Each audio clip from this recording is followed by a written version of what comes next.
में हम लोगों ने क्या पढ़ा?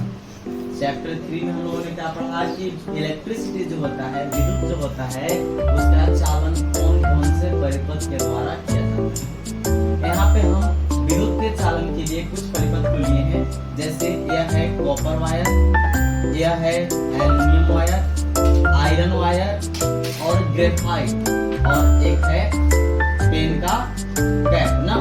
और यहाँ पे सिट्रिक एसिड लेंगे यानी नींबू के द्वारा इलेक्ट्रिसिटी को प्रभावित करेंगे, और टार्ट्रिक एसिड यानी टमाटर के द्वारा इलेक्ट्रिसिटी को प्रभावित करके देखेंगे कि कौन कौन से परिपथ के द्वारा इलेक्ट्रिसिटी यानी विद्युत एक परिपथ से दूसरे परिपथ में प्रवेश कर जाती है। तो देखिए आज एक्सपेरिमेंट करते हैं। तो एक्सपेरिमेंट हमने एक बल्ब लिया था और एक बैटरी लिया, ठीक है। अब इस कॉपर वायर के द्वारा इस बल्ब को हम क्या कर लिए हैं, जोड़ लिए। हमें देखना है कि कॉपर वायर इलेक्ट्रिसिटी को अपने से प्रभावित करके बल्ब को जला पाता है या नहीं जला पाता है। अगर यह बल्ब को जला पाएगा तो यह विद्युत का चालन करेगा कि नहीं करेगा? करेगा, यानी विद्युत का चालक कहलाएगा, यानी विद्युत का सुचालक कहलाएगा। और अगर विद्युत को एक स्थान से दूसरे स्थान तक नहीं ले जा सकेगा तो क्या कहलाएगा? सुचालक, विद्युत का सुचालक ना। और थोड़ा मोड़ा इलेक्ट्रिसिटी प्रभावित करेगा तो हीन चालक, पढ़े थे ना। तो देखिएगा हम पहले कॉपर वायर से एक्सपेरिमेंट कर रहे हैं। कॉपर वायर है और बल्ब से जुड़ा हुआ है, इसे बैटरी से कनेक्ट करके देखते हैं। अगर बल्ब जल जाता है तो हमें मालूम चलेगा कि यह क्या करता है, इलेक्ट्रिसिटी का प्रभावन करता है, यानी इलेक्ट्रिसिटी को एक स्थान से दूसरे स्थान तक पहुंचाने का काम कॉपर करता है ना।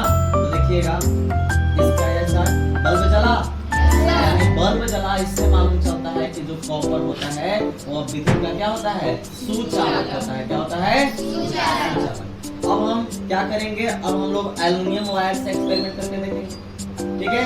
तो एल्युमिनियम वायर से करेंगे तो एल्युमिनियम वायर को इसी में अटैच करते हैं, इसमें ऐड कर दें। एक वायर यहाँ से ऐड कर रहे हैं, एक वायर इसमें पहले हम लोग क्या कर लेते हैं, ऐड कर लेते हैं, जोड़ लेते हैं। चलिए इसको जोड़ लिए और फिर इसके साथ इसमें अब देखते हैं कि क्या एल्युमिनियम जो है वह विद्युत का चालन कर पाता है या नहीं कर पाता। तो देखिएगा यहाँ पे इलेक्ट्रिसिटी प्रभावित हो रहा है, यानी इससे मालूम चलता है कि एल्युमिनियम भी क्या करता है, विद्युत का चालन करता है। अब हम लोग आयरन को कनेक्ट करके देखते हैं, क्या आयरन कनेक्ट होगा तो विद्युत का चालन होगा। तो इसके साथ आयरन को भी कनेक्ट कर लेते हैं, आयरन को भी कनेक्ट कर लिए। अब आयरन को एक साथ, आयरन जो है इसके साथ ऐड कर लेते हैं आयरन को, और इसको इसमें कनेक्ट करते हैं।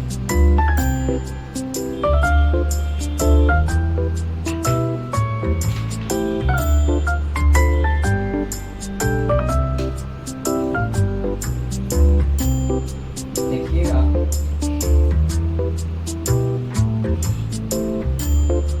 अब एक यहाँ वायर है, एक आयरन वाला। बल्ब जल रहा है कि नहीं, ध्यान से देखिएगा। जल रहा है? नहीं जल रहा है, जलेगा। आयरन भी क्या होता है, विद्युत का चालन करता है। अच्छा से कनेक्ट नहीं हो पाया है, जिसके कारण नहीं जल पा रहा है, नहीं जुड़ पाया है। चलो यहाँ से ऐड करते हैं।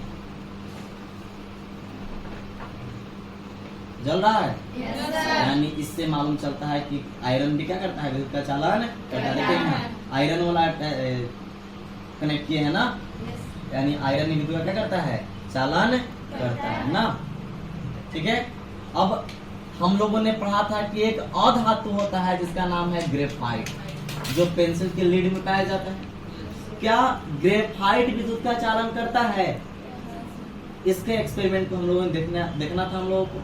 तो देखिएगा हम ग्रेफाइट को यहाँ से जोड़ दे रहे हैं, ठीक है, यहाँ से अटैच किए ना, और इसके एक सिरे को पेन ऐसे कनेक्ट करते हैं। जल रहा है? Yes sir. यानी ग्रेफाइट विद्युत का क्या कर रहा है, चालन कर रहा है। लेकिन जितना तेज कॉपर से जल रहा था उतना तेज ग्रेफाइट से जल पा रहा है? नहीं। क्यों? क्योंकि आप जानते हैं ग्रेफाइट विद्युत का चालन तो करता है लेकिन हीन चालक होता है, यानी ज्यादा वोल्टेज को प्रभावित कर पाता नहीं है।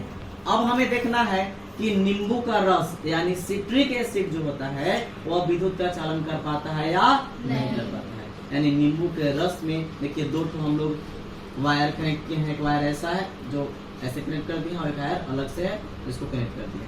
अब इसको हम बल्ब से जोड़ेंगे और बल्ब से जोड़ने के साथ साथ हम इसे बैटरी से भी क्या करेंगे, कनेक्ट करेंगे ना।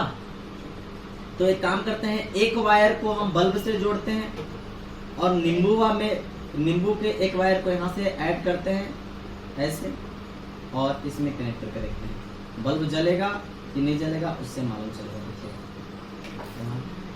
इसमें पहले हम लोग जोड़ लेते हैं, इसको अटैच कर लीजिए। अब ऐसे कनेक्ट कर दिए नींबू के साथ, इसमें टच नहीं होना चाहिए।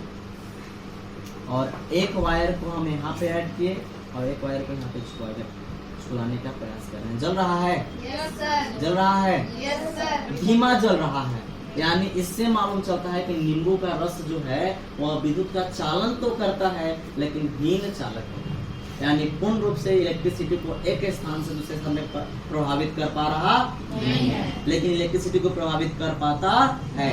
यानी सिट्रिक एसिड भी विद्युत का क्या होता है, सुचालक होता है। क्या होता है? सुचालक। अब हम टमाटर के रस में देखेंगे ये एक्सपेरिमेंट को।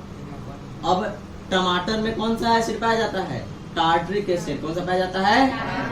अब इसमें भी एक कनेक्ट कर दिए एक वायर और एक वायर को हम इसके साथ अटैच कर रहे हैं, एक वायर को इसके साथ अटैच कर रहे हैं, एक वायर को इसके साथ कर रहे हैं। यहाँ पे ऐसे जाएगा, इस पे एक वायर कनेक्ट होगा और टमाटर के रस में जो एक वायर है यहाँ से कनेक्ट करने का प्रयास करेंगे। प्लस माइनस का है प्रॉब्लम, देखिएगा इसमें जलेगा, जल रहा है? Yes sir. यानी टमाटर में भी जो एसिड पाया जाता है ना वो विद्युत का क्या करता है, चालन करता है, लेकिन डिम जल रहा है। यानी इससे क्या मालूम चलता है कि विद्युत का हीन चालक होता है। कैसा होता है? हीन चालक। तो आज हम लोग विद्युत के चालन का एक्टिविटी को कर लिए ना, ठीक है? तो क्या सभी को समझ में आया? Yes sir. सभी को समझ में आया? Yes sir. कोई डाउट नहीं? यानी इलेक्ट्रिसिटी में कौन कौन से चालन करने वाले धातु हैं, अधातु हैं, उपधातु हैं, इन सभी के बारे में हम लोग क्या कर लिए आज एक्सपेरिमेंट के द्वारा देख लिए।